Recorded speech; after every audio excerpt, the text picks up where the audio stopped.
So, good morning students. We will resume our class again. Yesterday we had discussed about the poem Noble Nature by Ben Jonson, and just for a short review, I would like to explain that poem in a few lines.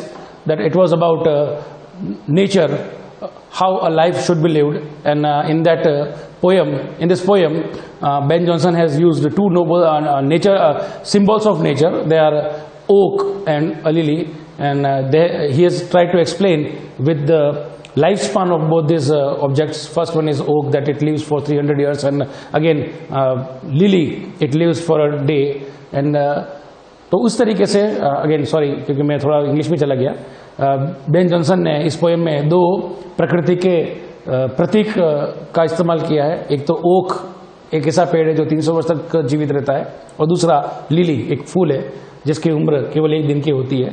ये कल हमने पढ़ लिया था. तो जैसा कि मैंने बताया था आपको कि अब हम बोर्ड क्लासेस के अंदर कैसे जो क्वेश्चंस आते हैं, और एक बात डेफिनेट है कि इस पोएम से एक क्वेश्चन हर साल आता ही है फ्रॉम 15, क्योंकि पहले जो कोर्स था उसमें भी ये पोएम थी, कोर्स बदला उसमें भी थी, और अभी भी है ये. सो ये तो डेफिनेट है कि 6 साल से मेरे पास जो इतना रिकॉर्ड है उसके अकॉर्डिंग तो इसमें से हर साल एक क्वेश्चन आता है. So what are the possibilities of question, कौन से ऐसे संभावित प्रश्न हैं, उसको हम आज अभी चर्चा करेंगे आज की इस क्लास के अंदर.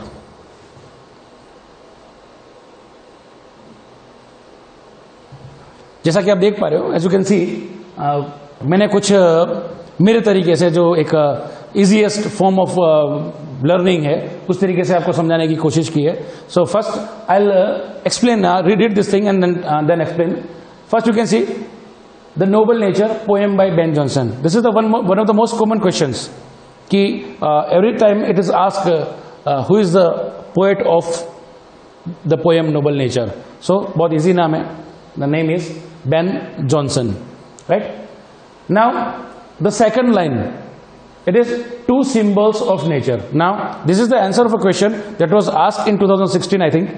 Question ये पूछा गया था, how many symbols of nature has poet used in the poem Noble Nature?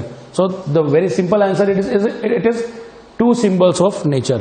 But again, जब भी बोर्ड के अंदर कोई क्वेश्चन पूछा जाता है, अगर आपको उसका आंसर आता है और उसको आपको थोड़ा डिटेल में भी आता है, तो इट्स वेरी गुड. कहते हैं ना कि it is always good to have something more. So अगर आप इतना ही लिखते हो कि अगर क्वेश्चन पूछा गया कि कवि ने कितने प्रकृति के प्रतीक को इस्तेमाल किया, तो आप 2 लिखोगे. But again you know the name, it's very good, और इसका अच्छा इंप्रेशन आपके एग्जामिनर के ऊपर पड़ता है. And they are oak. Now you can see that what I have tried to display is that oak, first object is oak, then कुछ hyphen का यूज किया मैंने, but it is just to show if in case you omit grammar के कुछ words आप भूल जाते हो, तो भी आपको यहाँ पे कुछ भी जो आपके दिमाग में आता है वो लिख सकते हो. सपोज यहाँ पे the best word is oak stands for. पेड़ जीता नहीं है, खड़ा रहता है, बट अगर आप भूल गए तो आप यहाँ पे लिव्स फॉर लिख सकते हो. Okay, so this is the easiest form of writing the answers. So first basically is that oak stands for 300 years. बिल्कुल सिंपल, या और इजी करना हो तो ओक 300 years. ओके, ये हो गया उस ऑब्जेक्ट का नाम. This is the life span, उसका जीवन काल. And this is the result, how it ends with the life. उसका जीवन खत्म होने के बाद कैसा होता है. कई बार आप लोगों ने सोशल मीडिया पे या कहानियों में देखा होता है कि एक इंसान ने अपने जीवन में क्या कमाया, ये उसकी जो अंतिम यात्रा होती है उसके साथ दिखता है. एक आदमी मर जाता है तो उसकी जो शमशान घाट ले जाते हैं, उसकी जो अंतिम यात्रा होती है मोक्ष की, उसके पीछे जो काफिला चलता है वो बताता है कि इस आदमी ने, ये आदमी कैसा था. So basically what I am trying to say is that when oak lives after 300 years, 300 years is a very big span. 300 साल इतना होता है कि almost we can say that we have seen 4 generations, 4 generation गुजर जाती है. सो 300 साल की उम्र होती है. And what is the result, it becomes dry piece of log.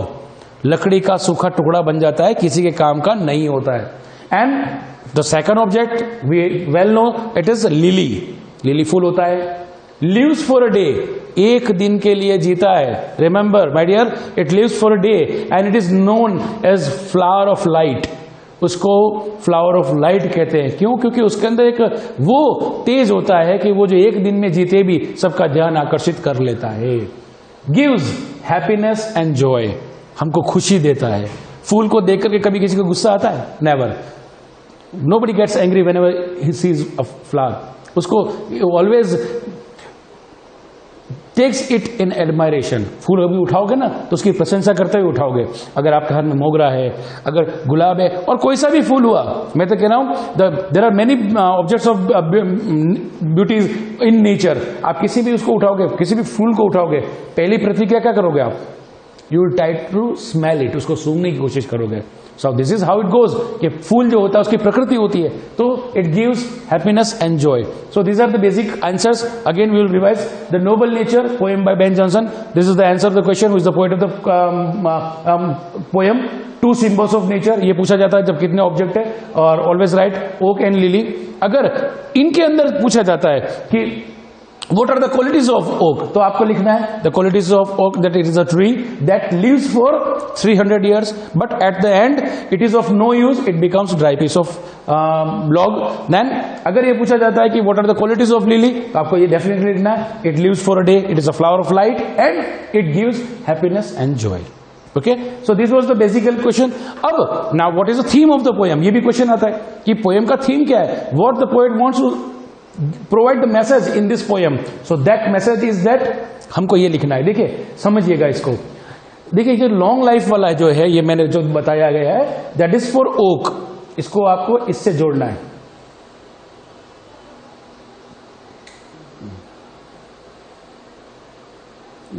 Where is the pen? This is the pen. As you can see, that is related with long life. Oak lives for 300 years and it becomes dry piece of log. अब ये क्या आ रहा है कि long life with no noble deeds. अगर आपने जीवन में कोई अच्छे काम नहीं किए हैं, जीवन कितना ही लंबा जी लिया, is of no use, वो किसी काम का नहीं है। And then we compare with the second one, that is lily with short life. Short life with noble deeds. अगर आपका जीवन छोटा है, जैसे मैंने in my previous example previous class I give the example of Swami Vivekananda. जीवन काल कितना छोटा था, लेकिन अपने जीवन काल में कितना नाम कर करके गए कि आज भी अगर if you find the top 100 celebrities of the all over the all time of the world, then you will find definitely that there is the name of him. So ये उनके क्यों हुआ? Because of his noble deeds, अच्छे काम किए। Then heroic actions, ऐसे कितने सारे we find the martyrs in our war. Bharat में ऐसे कितने सारे शहीद हुए जिनको परमवीर चक्र मिले हैं। उनमें से अगर किसी का नाम है तो first one was major Somnath Sharma. अगर देखें गूगल करेंगे तो you will find that he was a very captain Vikram Batra. ऐसे कई सारे नाम है। They are remembered for their heroic actions and virtual deeds, के वास्तविकता में आकर के लोग काम करते हैं। अभी हमने कोरोना काल में देखा कि लोग किसी को कुछ बांट रहे हैं, तो बांटने की से ज्यादा तो उनका ज्यादा इंटरेस्ट होता है कि फोटो खिंचाने में होता है। तो this are not virtual deeds. Virtual deeds क्या होता है कि इंसान काम करता है, पता भी नहीं होता काम कौन कर रहा है। So this are the end is remembered by all, तो इन सबको लोग याद रखते हैं। ठीक है, तो आज हमने कुछ जो बोर्ड के इंपॉर्टेंट क्वेश्चंस का जो आंसर्स, जो पॉसिबल क्वेश्चंस का आंसर होता था, वो हमने पढ़ा। इसका आप चाहे तो अभी आपके सामने 5 सेकंड के लिए मैं भी हट जाता हूं, आप देख पाएंगे तो आप इसको अपनी नोटबुक में नोट कर लीजिएगा। So this thing is very important, क्योंकि केवल 10 लाइन्स की ये पोएम है, but again it will give you minimum 2 marks in board question. Okay, so इसको आप नोट कर लीजिएगा and try to revise it, remember it. Video जब भी वापस आएगा आप देखिएगा। Okay, so hopefully you have learned what I have taught. और अगली क्लास अब जब भी होगी we will go with the boys song, इसके बाद की जो पोएम है। Okay, thank you. आज का हमारा टॉपिक है जर्नल एंट्री, यानी कि पार्टनरशिप की जर्नल एंट्री। तो जर्नल एंट्री याद करने से पहले हम जर्नल एंट्री का कंसेप्ट समझ लेते हैं, क्योंकि कंसेप्ट अगर हमने याद कर लिया, समझ लिया अच्छे से, तो हमें जर्नल एंट्रियाँ रटनी नहीं पड़ेगी। जर्नल एंट्री याद करने का, यानी कि उसका कंसेप्ट समझने का आसान तरीका ये है कि सबसे पहले कि इसका जर्नल एंट्री जो हम बनाते हैं वो सबसे पहले आती कहाँ से है। सपोज़ हम मान लेते हैं कि व्यवसाय में 2 तरह की चीज़ें होंगी, या तो प्रॉफिट होगा या लॉस होगा, यानी कि या तो लाभ हो सकता है व्यवसाय में या फिर हानि हो सकती है। यहाँ तक तो हम 11th में पढ़ चुके थे फाइनेंस अकाउंट के अंदर, जिसके अंदर हमने मैन्युफैक्चरिंग अकाउंट बनाया था, फिर उसके बाद ट्रेडिंग अकाउंट बनाया था, फिर P&L अकाउंट बनाया था। लेकिन P&L अकाउंट बनाने के बाद अगर आपके पास पार्टनरशिप फर्म है तो उसके अंदर एक अकाउंट देखा था हमने P&L एप्रोप्रिएशन, जिसका पिछले वीडियो में हमने अच्छे से डिस्क्राइब किया था। तो अब हमें ये देखना है व्यवसाय के अंदर अगर प्रॉफिट होगा तो क्या जर्नल एंट्री होगी, और अगर लॉस होगा तो क्या जर्नल एंट्री होगी। तो दोस्तों, जब हमारे पास प्रॉफिट होगा तब क्या एंट्री करेंगे। जब प्रॉफिट होगा उस कंडीशन में फर्स्ट एंट्री होती है ट्रांसफर एंट्री, यानी कि ट्रांसफर करेंगे प्रॉफिट एंड लॉस अकाउंट से पैसा किसके अंदर ट्रांसफर करेंगे, प्रॉफिट एंड लॉस एप्रोप्रिएशन के अंदर, यानी कि P&L account DR to P&L appropriation account. यानी कि प्रॉफिट की कंडीशन में जब प्रॉफिट होता है तो वो प्रॉफिट ट्रांसफर किसके अंदर किया जाता है, प्रॉफिट एंड लॉस एप्रोप्रिएशन के अंदर। और फिर ये एप्रोप्रिएशन अकाउंट क्या करता है, ये कोई भी प्रॉफिट का पैसा या कुछ भी पैसा अपने पास नहीं रखता है, वो सारे साझेदारों के अंदर डिस्ट्रीब्यूट कर देता है। अब जब ये देगा तब उसके बाद एंट्री क्या करेंगे, P&L appropriation account DR to partners capital या करंट अकाउंट। जो भी मेथड यूज कर रहे हैं, अगर कैपिटल अकाउंट बन रहा है तो कैपिटल में ट्रांसफर करेंगे, और अगर करंट अकाउंट बन रहा है तो करंट अकाउंट के अंदर ट्रांसफर करेंगे।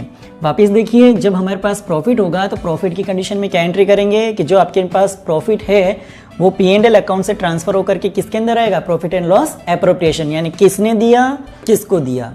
याद रहा दोस्तों, किसने दिया और किसको दिया।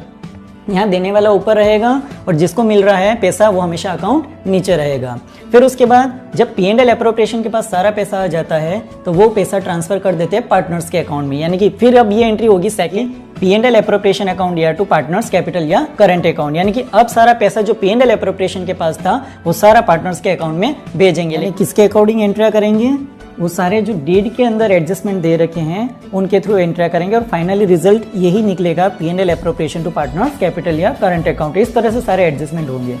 लेकिन जब आपके पास लॉस होता है तो उस कंडीशन में ये सारी एंट्रियां अपोजिट हो जाती है, यानी कि लॉस की कंडीशन में अब जब फर्म के अंदर अगर लॉस आ जाता है तो उस लॉस को भरेगा कौन, ऑब्वियसली जो बचे हुए साझेदार हैं वही उस लॉस को भरेंगे। तो जब ये एंट्री होगी अगर लॉस की कंडीशन में, तो इसी एंट्री को जस्ट आपको अपोजिट में लिखना है, यानी कि P&L एप्रोप्रिएशन अकाउंट किसको पैसा देगा, टू P&L अकाउंट को।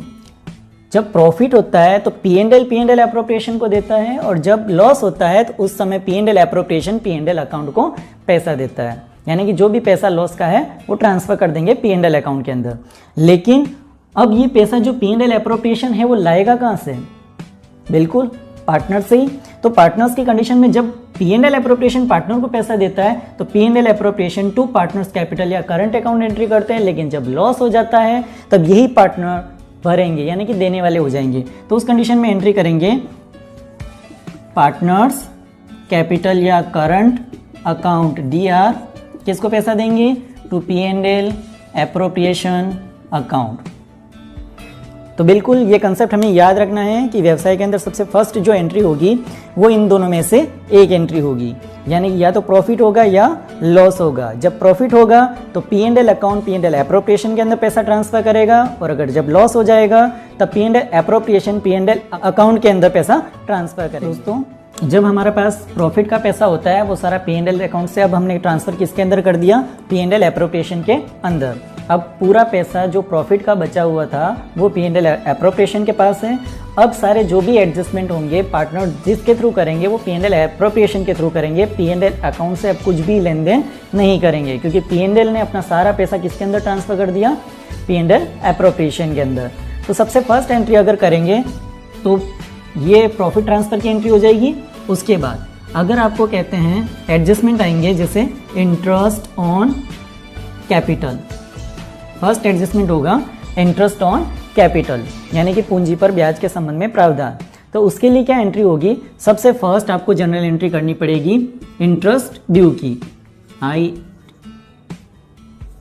Interest on capital account DR, किसको देना है ये पैसा, टू पार्टनर्स कैपिटल या करंट अकाउंट। यानी कि जो इंटरेस्ट ड्यू बनता है, यानी कि पार्टनर्स को पैसा देना है उनकी पूंजी पर, उसकी जर्नल एंट्री होगी इंटरेस्ट ऑन कैपिटल अकाउंट दिया टू पार्टनर्स कैपिटल या करंट अकाउंट। अब इसको ट्रांसफर करेंगे, यानी कि चार्ज करेंगे। किससे चार्ज करेंगे? ये पैसा किसके पास पड़ा हुआ है इंटरेस्ट का? P&L एप्रोप्रिएशन के पास, यानी कि आप P&L से चार्ज करेंगे। उस कंडीशन में एंट्री करेंगे P&L appropriation account DR to interest on capital account, यानी कि इंटरेस्ट ऑन कैपिटल जो फर्स्ट एंट्री करेंगे, ड्यू एंट्री करेंगे, पहले वो खर्चा बताएंगे। और खर्चों का हमने पहले ही पढ़ा था कि खर्चों को डेबिट करते हैं, यानी कि जितने भी एक्सपेंसेस होते हैं उनके डेबिट करते हैं, यानी कि debit all expenses and losses. तो इंटरेस्ट ऑन जो कैपिटल है वो फर्म के लिए खर्चा है, इसलिए फर्स्ट एंट्री क्या करेंगे? डेबिट करेंगे। तो इंटरेस्ट ऑन कैपिटल अकाउंट दिया, और ये पैसा किसके अकाउंट में ट्रांसफर करने के बारे में ड्यू एंट्री करेंगे, यानी कि पार्टनर्स कैपिटल या करंट अकाउंट के अंदर। अब ये जो इंटरेस्ट ऑन कैपिटल का पैसा है दोस्तों, ये कहाँ से चार्ज करेंगे? वो सारा पैसा भी किसके पास पड़ा हुआ है? P&L एप्रोप्रिएशन के पास पड़ा हुआ है। तो P&L एप्रोप्रिएशन से चार्ज करेंगे, यानी कि P&L एप्रोप्रिएशन अकाउंट देगा, जिसको बोलेंगे हम ट्रांसफर एंट्री, यानी कि ट्रांसफर करेंगे P&L appropriation account DR to interest on capital account, यानी कि ये एंट्री ट्रांसफर कर दी किसके अंदर? P&L एप्रोप्रिएशन के अंदर। तो जब भी ये ट्रांसफर एंट्री का नाम आएगा उसके अंदर P&L एप्रोप्रिएशन आएगा ही आएगा, यानी कि जब ड्यू एंट्री करेंगे तो खर्चा और साझेदारों का नाम आएगा या इनकम साझेदारों का नाम आएगा ड्यू एंट्री में। लेकिन जब ट्रांसफर एंट्री होगी तो उसमें वो खर्चा या इनकम नाम आ जाएगा और सामने किसका नाम आ जाएगा? P&L एप्रोप्रिएशन का, यानी कि ट्रांसफर एंट्री के अंदर P&L एप्रोप्रिएशन आएगा और ड्यूज एंट्री के अंदर पार्टनर्स कैपिटल या करंट अकाउंट आएगा। अब वापस ध्यान से देखिए कि जो इंटरेस्ट का पैसा था वो पार्टनर्स के अकाउंट में ट्रांसफर किया, और फिर यही इंटरेस्ट जो आपने पहले डेबिट किया था बाद में क्रेडिट कर दिया। तो देखा जाए तो डेबिट बैलेंस और क्रेडिट बैलेंस तो कट गया। तो इसका मतलब इन दोनों की जगह आप एक एंट्री भी कर सकते हैं। यहाँ पर डेबिट बैलेंस में क्या बचा? P&L appropriation account DR to, अब क्या बचा क्रेडिट में? टू पार्टनर्स कैपिटल या current account, to partners capital या करंट अकाउंट, यानी कि इन दो की जगह आप एक एंट्री भी कर सकते हैं। ठीक है दोस्तों, वापस समझिए, डेबिट बैलेंस इसका था और क्रेडिट बैलेंस इसका था। तो डेबिट और क्रेडिट दोनों बराबर थे, इसलिए डेबिट और क्रेडिट दोनों खत्म हो जाते हैं, यानी कि कोई भी बैलेंस नहीं बचता है। अब बचा क्या? डेबिट में बचा P&L एप्रोप्रिएशन और क्रेडिट में बचा पार्टनर्स कैपिटल और करंट अकाउंट, जिसकी हमने एक कंबाइंड एंट्री यानी कि मिश्रित प्रविष्टि हमने यहाँ कर ली। जो एंट्री क्या होगी? P&L appropriation account DR to partners capital या करंट अकाउंट, यानी कि पूंजी का जो पैसा है ब्याज का वो फाइनली किसके अकाउंट में ट्रांसफर हो रहा है? पार्टनर्स के अंदर। जैसा हमने सबसे फर्स्ट में देखा था कि P&L ने P&L एप्रोप्रिएशन को पैसा दिया और फिर P&L एप्रोप्रिएशन ने किसको पैसा दिया? पार्टनर्स को, यानी कि जो भी पैसा देने वाला है वो हमेशा ऊपर रहेगा, डेबिट में रहेगा यहाँ पर। ठीक है, अब सेकेंड एडजस्टमेंट आता है अपना इंटरेस्ट ऑन ड्रॉइंग के बारे में। तो इंटरेस्ट ऑन ड्रॉइंग पहले तो ये सोचिए कि ये फर्म के लिए इनकम है या एक्सपेंसेस है? बिल्कुल दोस्तों, ये फर्म के लिए इनकम है। इनकम है तो P&L एप्रोप्रिएशन के क्रेडिट साइड में लिखते हैं, और पार्टनर्स के लिए खर्चा है इसलिए पार्टनर्स के कैपिटल या करंट अकाउंट में डेबिट साइड में इसको लिखते हैं। तो चलिए देखते हैं इंटरेस्ट ऑन ड्रॉइंग की एंट्री। तो सबसे सेकेंड नंबर का जो एडजस्टमेंट आ रहा है अपना, फर्स्ट था इंटरेस्ट ऑन कैपिटल का, सेकेंड है इंटरेस्ट ऑन ड्रॉइंग। अब इंटरेस्ट ऑन ड्रॉइंग की कंडीशन में क्या एंट्री करेंगे? सबसे फर्स्ट वही ड्यू एंट्री करेंगे। तो ड्यू एंट्री में अपने को पता है कि पार्टनर्स कैपिटल का नाम आता है और इनकम या एक्सपेंसेस का नाम आता है। तो यहाँ पर है इनकम और इनकम को करते हैं क्रेडिट। तो इसका मतलब ये पैसा किससे चार्ज करेंगे? पार्टनर से। Very good. तो यहाँ पर लिखेंगे पार्टनर्स कैपिटल या करंट अकाउंट दिया टू, किस नाम से? कौन सी इनकम है ये? Very good, interest on drawing. यानी कि फर्स्ट में जो ड्यू एंट्री करेंगे, यानी कि वो किसको पैसा देना है या किससे लेना है? तो पार्टनर्स को देना है या पार्टनर से लेना है? तो यहाँ पर पार्टनर से लेना है। तो पार्टनर्स कैपिटल या करंट अकाउंट दिया टू इंटरेस्ट ऑन ड्रॉइंग। ये हो गई क्रेडिट साइड में, यानी कि क्रेडिट की एंट्री, यानी कि फर्म के लिए इनकम हो गई। अब इसी को चलो ट्रांसफर कर देते हैं इस एंट्री को, यानी कि सेकंड नंबर की स्टेप इसमें क्या चलेंगे? ट्रांसफर। ट्रांसफर एंट्री में जब एंट्री करेंगे तो यही चीज ट्रांसफर होगी, या तो इनकम ट्रांसफर होती है या एक्सपेंसेस ट्रांसफर होते हैं। यहाँ पर इनकम है तो इनकम को ट्रांसफर करो। यहाँ ध्यान रखना कैपिटल या करंट अकाउंट ट्रांसफर नहीं होता है, तो यहाँ पर ट्रांसफर करेंगे तो क्रेडिट से क्या हो जाएगा, डेबिट। तो यहाँ एंट्री करेंगे interest on drawing account DR2। अब बताइए ट्रांसफर एंट्री में कौन सा अकाउंट आता है, very good, P&L appropriation account. तो यहाँ पर नाम आ जाएगा टू P&L एप्रोप्रिएशन अकाउंट। ठीक है, तो यहाँ पर समझना कि जो इनकम हो रही है वो पार्टनर से हो रही है, और ये जो इनकम है उसको ट्रांसफर किसके अंदर कर देंगे, P&L एप्रोप्रिएशन ने। यानी कि इस बार पार्टनर्स इंटरेस्ट ऑन ड्राइंग का पैसा देंगे और ये इंटरेस्ट ऑन ड्राइंग का पैसा किसके अंदर ट्रांसफर हो जाएगा, P&L एप्रोप्रिएशन अकाउंट के अंदर। आ गया दोस्तों अच्छे से समझ में। अब हम चाहें तो इन दो जनरल एंट्री की जगह एक जनरल एंट्री यानी कंबाइंड एंट्री यानी कि मिश्रित प्रविष्टि भी कर सकते हैं। तो देख लेते हैं इसमें कौन कौन सी चीज़ें कॉमन है। तो यहाँ देखिए दोस्तों, इंटरेस्ट ऑन ड्राइंग और इंटरेस्ट ऑन ड्राइंग, यानी कि ये क्रेडिट साइड में आ रहा है और ये डेबिट साइड में आ रहा है। तो डेबिट और क्रेडिट इक्वल बैलेंस होने के कारण कट जाते हैं, यानी कि जीरो बैलेंस हो जाता है। तो इसका मतलब ये कट गया। अब बचा क्या, डेबिट में पार्टनर्स कैपिटल या करंट अकाउंट, और क्रेडिट में क्या बचा, P&L एप्रोप्रिएशन अकाउंट। तो चलिए बोलिए क्या एंट्री बचे, क्या एंट्री बना सकते हैं हम कंबाइंड एंट्री, पार्टनर्स कैपिटल या current account DR2 P&L appropriation account. दोस्तों P&L अकाउंट नाम नहीं आएगा, P&L एप्रोप्रिएशन ही आएगा। अब पार्टनरशिप के अंदर P&L एप्रोप्रिएशन का नाम आएगा। तो देखिए क्या एंट्री बनी, पार्टनर्स कैपिटल या करंट अकाउंट दिया टू इंटरेस्ट ऑन ड्राइंग, फिर interest on drawing to P&L appropriation account. यानी कि पहले इनकम थी, पहले ये देखना है कि फर्म के लिए इनकम थी, तो इनकम कौन देगा, पार्टनर्स देंगे, तो इसलिए देने वालों को ऊपर लिखेंगे। तो पार्टनर्स कैपिटल या करंट अकाउंट दिया टू इंटरेस्ट ऑन ड्राइंग। फिर उसके बाद ये जो इनकम थी उसको हम ट्रांसफर कर देंगे। एक्सपेंसेस होते हैं तो भी ट्रांसफर करते हैं और इनकम होती है तो भी ट्रांसफर करते हैं, लेकिन ट्रांसफर किसके अंदर करेंगे, P&L एप्रोप्रिएशन के अंदर। यानी कि या तो पैसा दो या पैसा लो। तो यानी कि P&L एप्रोप्रिएशन के अंदर जब पैसा ट्रांसफर करेंगे तो यही एंट्री अब क्या हो जाएगी, डेबिट। यानी कि इसको हमने खत्म कर दिया, क्रेडिट से डेबिट बैलेंस बना दिया। तो इंटरेस्ट ऑन ड्राइंग अकाउंट दिया टू P&L एप्रोप्रिएशन अकाउंट। ठीक है, अब ये एंट्री कैसे बनी, तो इन दोनों एंट्री को जब मर्ज कर दिया यानी कि मिक्स कर दिया यानी कि मिश्रित प्रविष्टि कर दी, तब ये एंट्री बनी। इसमें डेबिट, इसका क्रेडिट बैलेंस और इसका डेबिट बैलेंस दोनों खत्म हो गए, यानी कि इन एंट्रियों का कोई रोल नहीं रहा। उसके बाद बचा क्या, पार्टनर्स कैपिटल या करंट अकाउंट दिया और टू P&L एप्रोप्रिएशन अकाउंट। तो इन्हीं दोनों एंट्रियों को यहाँ पर हमने लिखा पार्टनर्स कैपिटल या करंट अकाउंट दिया टू P&L एप्रोप्रिएशन अकाउंट। समझ में आया दोस्तों? अभी तक हमने 3 एडजस्टमेंट देखे थे। सबसे फर्स्ट देखा था कि प्रॉफिट था, उसको हमने P&L एप्रोप्रिएशन के अंदर पैसा ट्रांसफ़र किया, यानी कि प्रॉफिट ट्रांसफ़र एंट्री देखी थी हमने फर्स्ट में। ठीक है, फिर उसके बाद प्रॉफिट ट्रांसफ़र के बाद सेकंड काम हमने देखा था IOC, और फिर थर्ड नंबर पे देखा था IOD। यानी कि एक एडजस्टमेंट था IOC यानी इंटरेस्ट ऑन कैपिटल का एडजस्टमेंट, यानी कि ड्यू में हम क्या एंट्री करेंगे और ट्रांसफ़र में क्या एंट्री करेंगे।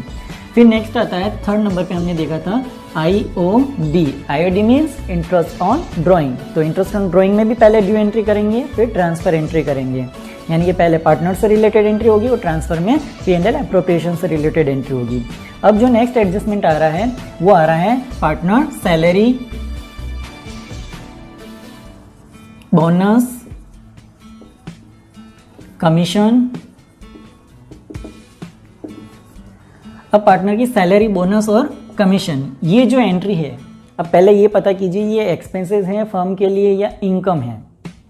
वेरी गुड, एक्सपेंसेस हैं क्योंकि फर्म अपने पार्टनर को सैलरी, बोनस और कमीशन देगी तो फर्म के लिए तो एक्सपेंसेस हुआ, और पार्टनर्स के लिए क्या होगा, वेरी गुड, इनकम होगी। तो यहाँ पर देखिए सैलरी, बोनस और कमीशन। तो आप देखिए यहाँ पर ये 2 तरह की एंट्रियाँ थी अपने पास, IOC और IOD। तो इसका नेचर इन दोनों में से किस टाइप से मिलता है, यानी किससे मिलता है, IOC से मिलता है या IOD से मिलता है। वेरी गुड, IOC से मिलेगा। क्यों, इंटरेस्ट ऑन कैपिटल भी तो खर्चा था फर्म के लिए, तो वैसे ही जो एंट्री आपने IOC की है वैसे ही आपको पार्टनर सैलरी, बोनस और कमीशन की एंट्रियाँ करनी है। तो चलिए देखते हैं। सबसे पहले तो ये पता कीजिए ये फर्म के लिए खर्चा है या इनकम, ने पता कर ही लिया है ये खर्चे की एंट्री है यानी कि एक्सपेंसेस एंट्रियाँ हैं। तो चलिए एक्सपेंसेस में सबसे पहले ड्यू एंट्री करेंगे। और फिर उसके बाद ट्रांसफर। तो ड्यू एंट्री क्या करेंगे और ट्रांसफर एंट्री क्या करेंगे आपको तो पता है। तो चलिए ड्यू एंट्री में पहले ये पता कीजिए खर्चा है, तो खर्चों को डेबिट करते हैं। तो यहाँ लिखेंगे जिस भी पार्टनर का होगा तो पार्टनर्स सैलरी दे रहे हैं तो सैलरी लिखेंगे, बोनस दे रहे हैं तो बोनस लिखेंगे, और कमीशन दे रहे हैं तो कमीशन लिखेंगे। तो क्या एंट्री करेंगे, partner salary bonus commission account D R इसलिए क्योंकि खर्चे डेबिट होते हैं। ठीक है, अभी किसको दिए जाते हैं तो ड्यू एंट्री में हमेशा किसका नाम आता है, पार्टनर्स कैपिटल या करंट अकाउंट का। यहाँ लिखेंगे टू पार्टनर्स कैपिटल या करंट अकाउंट। तो फर्स्ट एंट्री क्या बनी अपनी due entry, partners salary commission bonus या एक्स्ट्रा रेम्यूनरेशन भी हो सकता है ना, अतिरिक्त पारिश्रमिक जिसको बोलते हैं। Account DR to partners capital या करंट अकाउंट। अब चलिए इसी को ट्रांसफर करते हैं, और जब ट्रांसफर करते हैं तो हमें पता है कि P&L एप्रोप्रिएशन का नाम आएगा, और जो एक्सपेंसेस आपने डेबिट किया है वो डेबिट से अब क्या हो जाएगा, क्रेडिट।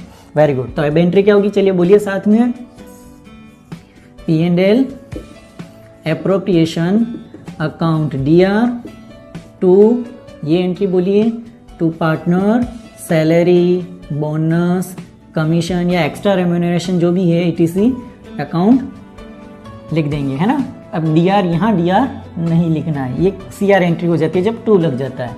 तो एंट्री क्या बनी, partner salary bonus commission account DR to partners capital या करंट अकाउंट। फिर ट्रांसफर एंट्री जब बनेगी तो ट्रांसफर एंट्री में लिखा जाएगा P&L appropriation account DR to partners salary bonus commission account. Very good. फिर उसके बाद अब चाहो तो इन दो की जगह आप एक एंट्री भी कर सकते हो। अब देखिए इसमें कॉमन चीज कौन सी है, डेबिट और क्रेडिट खत्म हो गया। अब बचा क्या, डेबिट में P&L एप्रोप्रिएशन अकाउंट, और क्रेडिट में क्या बचा, पार्टनर्स कैपिटल या करंट अकाउंट। चलिए दोनों की मिला के एक कंबाइन एंट्री यानी कि मिश्रित प्रविष्टि भी कर लेते हैं। तो यहाँ पर डेबिट का बैलेंस है P&L appropriation account DR, P&L appropriation account DR to, credit में क्या बचा, टू पार्टनर्स कैपिटल या करंट अकाउंट। ठीक है, तो आप चाहो तो इन दो की जगह ये एक एंट्री भी कर सकते हो। अब आता है नेक्स्ट एडजस्टमेंट दोस्तों, रिजर्व बनाने का। यानी कि रिजर्व जो होता है उसमें ड्यू एंट्री नहीं होती है, सिर्फ ट्रांसफर एंट्री होती है। क्या होती है, ड्यू एंट्री नहीं होती है, सिर्फ ट्रांसफर एंट्री होती है। और जब पता है ट्रांसफर एंट्री होती है तो उसमें किस अकाउंट का नाम आता है, P&L एप्रोप्रिएशन का। Very good. तो अब जो चौथा एडजस्टमेंट होगा अपना रिजर्व बनाने का, रिजर्व जनरल रिजर्व, यानी कि ये पैसा इमरजेंसी में कभी भी काम में ले सकते हैं। तो अभी पूरा पैसा किसके पास पड़ा हुआ है, P&L एप्रोप्रिएशन के पास, जिसमें से हमने IOC दे दिया, IOD ले लिया। फिर उसके बाद हम बचा हुआ पैसे में से कुछ पैसा रिजर्व बनाएंगे। तो रिजर्व बनाने की जब एंट्री करेंगे यानी कि सीधी एंट्री बोलेंगे उसको ट्रांसफर एंट्री, मेक रिजर्व, यानी कि रिजर्व बनाते समय सिर्फ एक ही एंट्री होगी, और वो कौन सी होगी, ट्रांसफर एंट्री होगी। तो जब ट्रांसफर एंट्री करेंगे तो कौन पैसा देगा, P&L appropriation account DR to reserve या जनरल रिजर्व, है ना। तो इस तरह से अकाउंट बन जाएगा। तो टू जनरल रिजर्व या reserve, P&L appropriation to general reserve या रिजर्व, यानी कि ये एंट्री बनेगी और इससे आपका एक रिजर्व बन जाएगा।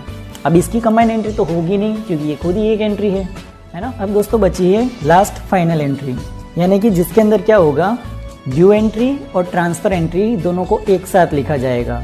यानी कि ड्यू एंट्री में अपन ने एक चीज़ नोटिस की थी, ड्यू एंट्री के अंदर क्या कॉमन आ रहा था, ड्यू एंट्री के अंदर हमेशा पार्टनर्स कैपिटल अकाउंट आ रहा था, है ना। और फिर ट्रांसफर एंट्री में क्या आ रहा था, P&L एप्रोप्रिएशन अकाउंट। यानी कि जब हम अब ये लास्ट एंट्री करने जाएंगे, लास्ट फाइनल, क्योंकि सारी चीज़ें आपने एडजस्टमेंट कर ली है, उसके बाद या तो प्रॉफिट बचेगा या लॉस बचेगा, है ना। तो in case of profit, in case of loss क्या एंट्री बचेगी, लास्ट जो हम 6 नंबर पर एंट्री करने जाएंगे, प्रॉफिट या लॉस ट्रांसफर करेंगे पार्टनर्स कैपिटल या करंट अकाउंट के अंदर, जो भी होगा, यानी कि लॉस हो सकता है या प्रॉफिट भी हो सकता है। तो देखेंगे जब प्रॉफिट की कंडीशन होगी तो प्रॉफिट का पैसा अभी भी किसके पास पड़ा हुआ है, P&L एप्रोप्रिएशन के पास। तो इस कंडीशन में एंट्री करेंगे P&L appropriation account DR to partners capital या करंट अकाउंट। यानी कि प्रॉफिट की कंडीशन में प्रॉफिट जो बचा हुआ है वो पार्टनर्स में डिस्ट्रीब्यूट हो जाएगा, यानी कि P&L एप्रोप्रिएशन अपने पास जितना भी लास्ट में पैसा बचा हुआ है वो सारा साझेदारों में उनके रेशो यानी कि अनुपात में बांट देगा। और अगर लॉस हो जाता है तो उस कंडीशन में इसकी जस्ट अपोजिट एंट्री हो जाएगी। तो जस्ट अपोजिट एंट्री यानी कि पार्टनर्स कैपिटल या current account DR to P&L appropriation account, इस नाम से एंट्री कर देंगे, यानी कि इसकी जस्ट अपोजिट एंट्री लॉस वाली होती है। अब इस कंडीशन में क्या होगा कि पार्टनर्स यानी कि जो लॉस का पैसा है वो पार्टनर्स भरेंगे अपने अपने रेशो में, यानी कि जो भी रेशो डिसाइड होगा यानी कि अनुपात होगा उस अनुपात में भरेंगे और P&L एप्रोप्रिएशन के अंदर ट्रांसफर कर देंगे। तो यहाँ पर देखिए, यहाँ पर ये ड्यू एंट्री है और एक तरह से ये ये ट्रांसफर एंट्री है और ये ड्यू एंट्री है, क्योंकि यहाँ पर पार्टनर्स कैपिटल का भी नाम आ जाता है और P&L एप्रोप्रिएशन का नाम भी आ जाता है, इसलिए इस एंट्री को हम ड्यू और ट्रांसफर नहीं बोलते हैं। ठीक है, तो जो भी पैसा यानी कि हम पैसा ट्रांसफर करते हैं, यहाँ कैश में कोई भी नाम नहीं आता, यानी कि अमाउंट, पैसे का मतलब होता है अमाउंट, जो भी अमाउंट है हम उस अमाउंट को ट्रांसफर करते हैं। तो यहाँ पर देखिए प्रॉफिट की कंडीशन में P&L अकाउंट दिया टू पार्टनर्स कैपिटल या करंट अकाउंट, और लॉस की कंडीशन में क्या एंट्री हो जाएगी, पार्टनर्स कैपिटल या करंट अकाउंट दिया टू P&L एप्रोप्रिएशन अकाउंट। तो इस तरह से हमारी टोटल 6 टाइप्स की एंट्रियाँ यहाँ बनती है। तो चलिए एक बार रिव्यू कर लेते हैं। तो चलिए दोस्तों लास्ट बार अपन जनरल एंट्री को एक बार देख लेते हैं, आप भी मेरे साथ साथ बोलते रहिए। सबसे फर्स्ट, जब आपके पास नेट प्रॉफिट या नेट लॉस होगा, इन दोनों में से सिर्फ एक ही एंट्री होगी, या तो नेट प्रॉफिट की होगी या नेट लॉस की होगी। तो आपको क्या करना है, इन दोनों में से एक एंट्री करनी है। तो जब नेट प्रॉफिट होगा तो नेट प्रॉफिट की क्या एंट्री करेंगे, नेट प्रॉफिट कहाँ पे होगा, P&L अकाउंट के पास, और किसके अंदर ट्रांसफर करेंगे, वेरी गुड, P&L एप्रोप्रिएशन के अंदर ट्रांसफर करेंगे। तो जब ट्रांसफर करेंगे P&L एप्रोप्रिएशन के अंदर तो एंट्री क्या करेंगे, P&L account DR to P&L appropriation account. लेकिन लॉस की कंडीशन में जस्ट इसकी अपोजिट एंट्री करेंगे, P&L appropriation account DR to P&L account. तो ये हमारी हो गई फर्स्ट एंट्री। इसके अंदर सिर्फ एक ही एंट्री होगी, यानी कि या तो प्रॉफिट की होगी या लॉस की होगी, यानी कि नेट प्रॉफिट ट्रांसफर की होगी या नेट लॉस ट्रांसफर की होगी। फिर उसके बाद आता है हमारा IOC के बारे में, यानी कि इंटरेस्ट ऑन कैपिटल।